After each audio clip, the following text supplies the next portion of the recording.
Hi guys! Welcome back to my channel.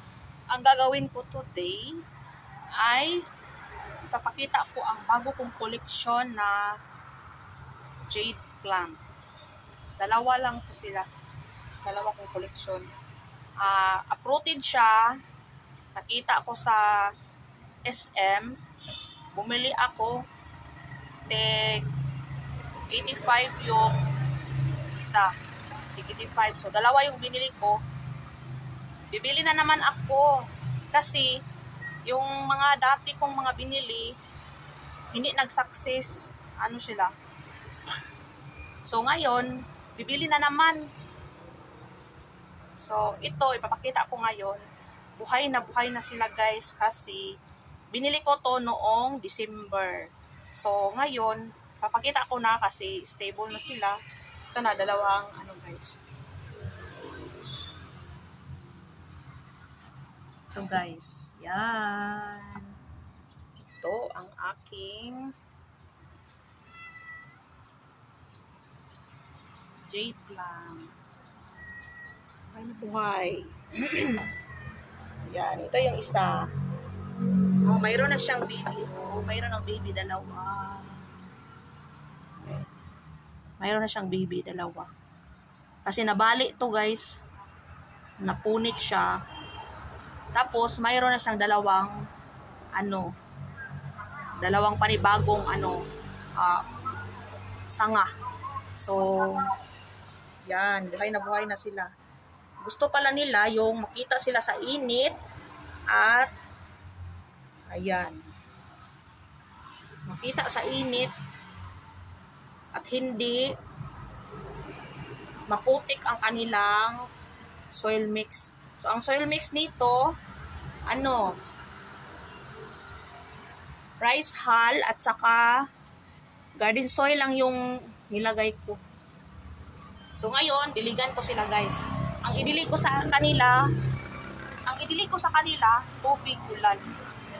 Kasi, may makuha silang nutrients dito sa tubig ulan. Vitamins daw to sa halaman. Kasi nakita ko yung mga pink princess ko na palaging inuulan. Ang lalago nila guys. Masayang-masaya sila na mga 3 araw ang ulan. So, ngayon, dili ko sa aking jade tubig sa ulan.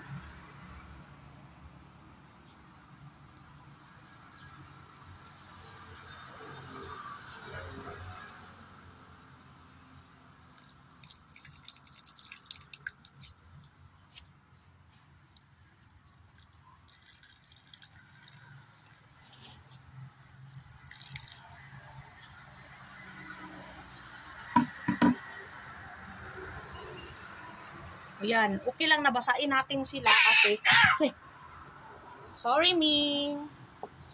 Makikita naman sila sa araw pag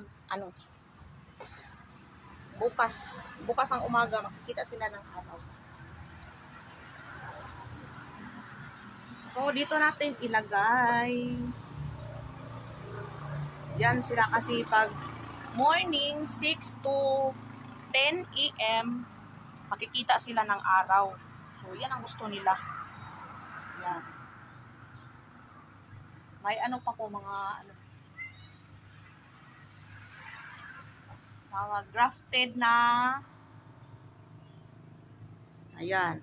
Pink gymno calcium na moon cactus.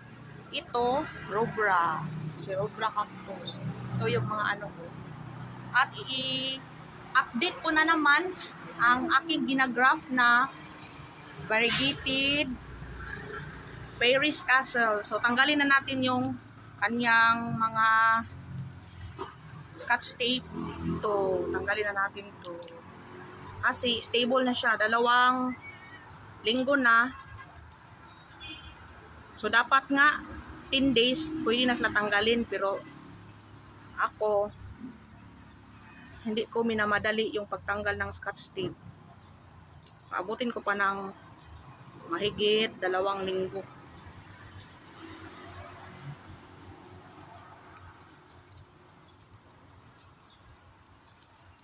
Hirap pala. Hirap tanggalin.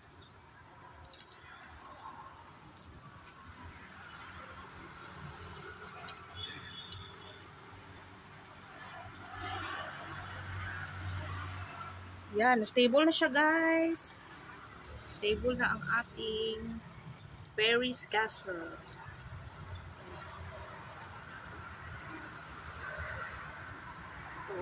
Ito yung kinukuhanan ko. So, ito yung hindi to pwede na kamayin. Kailangan to i-cut ng blade. So, ito pa. Yan. So, yun lang guys. Thank you for watching. Bye!